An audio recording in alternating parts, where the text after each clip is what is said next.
A very good morning to everyone. I would like to thank the organizers of HiCell 2023 for giving me the opportunity to be able to present my work here today. So, coming to the topic, Patterns of Language Use in Tribal Students, a case study of NIT Rourkela. The introduction. So, India is a multilingual nation with 28 states and 8 union territories, which are primarily divided on a linguistic basis. But even then, no state in India is completely monolingual. Multilingualism in India is that of a non-competing type where different languages are assigned different functions in society. Srivastav 1977 describes multilingualism in India as a non-competing and non-conflicting type of grassroots bilingualism. The trend of language maintenance is seen as opposed to language shift, which is surprising considering that we have thousands of languages coexisting with each other. Tribal bilingualism is more commonly seen than non-tribal bilingualism due to social and economic factors. For trade purposes or to integrate into the mainstream society, tribals learn the dominant language of the region they belong to. There are around 304 tribal mother tongues, out of which only 20 have scripts. The rest are oral and are hence endangered, and we run the risk of losing a vast repository of culture if these languages are lost. The background of the place where this study was conducted. So the background of the National Institute of Technology, Rourkela, India. NITs are premier national institutes which are funded by the Government of India and specialize in technical education. NIT Rourkela is situated in the eastern state of Odisha in India. Being a national institute, it is a melting pot of cultures and languages. Students from all parts of the country come and study here.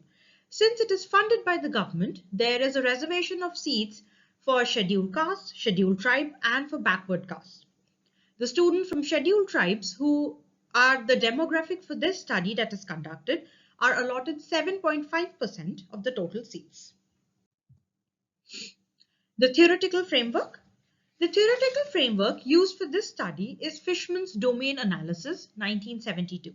He defines domains as institutional contexts or socio-ecological co-occurrences that attempt to designate the major cluster of interactions that occur in a multilingual setting. The aim of this study is to identify which languages are used in a particular domain and why.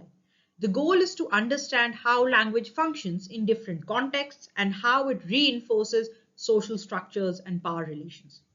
The attitude, this study also analyzes the attitudes of the students towards the mother tongue and the dominant language of the region they belong to.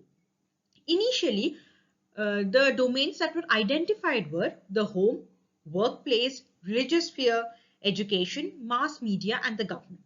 But for the purpose of this study, we have taken only two domains, that is the home and the educational institution. The methodology, how was the data collected for this study? The methodology used to collect and elicit data was primarily in the form of a questionnaire. The questionnaire consists of 25 questions and the data was collected from 20 tribal students. Questions 1 to 5 focus on the background of the student. Questions 6 to 7 aim to find out if the language spoken by the tribe the student belongs to and his or her mother tongue is the same or not. For some students, they identify their mother tongue as the dominant language of the region they belong to instead of the language that is spoken by their tribe. So we see that there is a clear language shift instead of language maintenance. Questions 8 or 9 gauge the level of competence the student has in his or her mother tongue. Questions 10 to 16 focus on language use in different domains. Questions 17 to 18 focus on the usage of English on campus, that is the educational institution. Questions 19 to 20 aim to find out the student's attitude towards the dominant language of the region their tribe belongs to. Questions 21 to 25 focus on the student's attitude towards their mother tongue. Coming to the family domain, what was the percentage of students that spoke their mother tongue with their parents? It was 70%, and 30% speak the dominant language of the region with their parents. 75% of students speak their mother tongue with their grandparents and 25% speak the dominant language of the region. Again, 70% of students speak their mother tongue with their friends who belong to the same tribe, and 30% speak the dominant language of the region. What were the observations? Mother tongue is still preferred in the home and in intra-tribe friendships, but the dominant language of the region the tribe belongs to has pervaded throughout. There is comprehension of the mother tongue. Yes, 100% of the students said that they comprehend or they can understand their mother tongue, but there is comprehension of the mother tongue for some. The mother tongue has shifted from the tribal language to the non-tribal dominant language spoken in the region. The non-tribal dominant language of the region is infiltrating the home domain, as most of these tribal students receive their primary education in this language. Coming to the educational institution domain. So this in the educational domain, most students said that they at least speak or try to speak in English as much as possible. So the percentage of students using English on campus with their friends is 65. 65% of students also speak English with their professors. Usage of English inside the classroom, 70%. Usage of English outside the classroom, 55%. What were the observations regarding this? So English is the language that is majorly spoken on campus, and the other languages that are spoken are Hindi, which is a language of social integration throughout the country, and the dominant language of the region where the institute is located is Orissa, and the dominant language is Odia. So English is the first preference of the students, not only while talking to their professors and out and inside the classroom environment, as one would normally believe, but also with their friends on campus and outside the classroom. English is a marker of education and knowledge in India, so students consciously speak it among their peers. The people in India still have the colonial obsession of speaking in English, and students feel that if they can speak English, they will get better job opportunities and will be considered sophisticated and learned as compared to their peers who can't speak in English. Another reason for tribal students to try and speak in English more is because they have reservation, which means that a certain percentage of seats is allotted to them and the cutoff for them is considerably lower than the students of the general category. So because of this, the general students look down on them and criticize and belittle them, as these general students feel that they are losing out on a lot of opportunities because of the reservation of these seats that are assigned or allotted to these tribal students. To avoid these problems and hassles, the tribal students try to blend in as much as possible, and the first thing that they do is change the language that they speak. So they try to speak in English or in Hindi or any other language that is not their tribal language.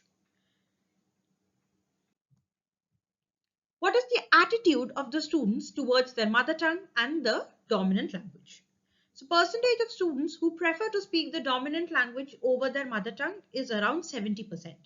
Percentage of students who believe that the knowledge of the dominant language is vital is around 80%. Percentage of students not comfortable using their mother tongue on campus is around 5%. Percentage of students who take pride in their mother tongue is around 90%. Percentage of students who desire to see literature and bilingual dictionaries in their mother tongue is around 85%. What were the observations? The students prefer speaking the dominant language of the region they belong to because it is a marker of social integration within the state. It is also a form of acculturation. It is the identity marker of the majority. Once you start speaking the dominant language of the region you belong to, you become a part of the mainstream society. You no longer belong to the fringes. You get better job opportunities. People no longer see you as a part of a tribe, but they see you as a part of the whole state. They are proud of their mother tongue and desire to see grammar books and bilingual dictionaries, but are acutely aware of the fact that speaking in their mother tongue will provide them with no job opportunities or benefits. Sadly, even now in India, knowing a tribal language, being able to speak a tribal language will provide these students with no job opportunities because even their primary education does not happen in their mother tongue, which is the tribal language that they speak. The conclusion: in the domain of home and in intra-tribe friendships, the mother tongue is primarily spoken but with the co-occurrence of the dominant language of the region the tribe belongs to. So one would hope that in the home domain, the mother tongue is spoken consistently and throughout, but sadly that is not the case. The dominant language of the region has infiltrated the home domain, and now we see an existence of two languages even in the home domain. On campus, English has a high level of acceptance, which is followed closely by Hindi, which is the pseudo-national language of the country. So in India, whether you belong to the northern part of India, the southern part, the eastern part, or the western part, most people have basic level comprehension skills in Hindi, and everybody understands or can speak and write a little bit of Hindi. So even without it being officially the national language of India, Hindi of sorts has become the pseudo national language of the country. So, contrary to popular belief of bi or multilingualism being a stable phenomenon in India, the data shows that there is no clear-cut functional categorization of languages. No domain is completely monolingual, and bi or multilingualism exists in every domain. Tribal bi and multilingualism, unlike non-tribal bi or multilingualism, is unstable as is evident from the data and discussion above. Instead of seeing a language maintenance, we are slowly but surely moving towards a trend where we see more language shift happening, at least when it comes to tribal, bi, or multilingualism. Shortcomings and future scope of this study. Most tribal students refuse to accept their identity as a tribal. There is a sort of identity eraser. So while collecting data, what I noticed was that since these general category students generally look down upon them or make fun of these tribal students, they try to suppress any or and all aspects of their tribal personality.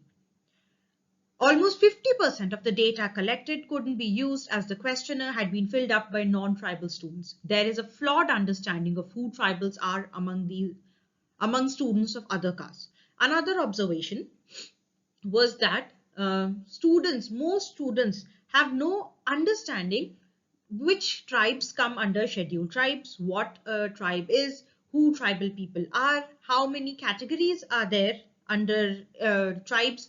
These students have no information or no idea on all this. They simply know that this person is a tribal or this person isn't. That is all that matters to them. Beyond that, they have never tried to understand what being a tribal entails.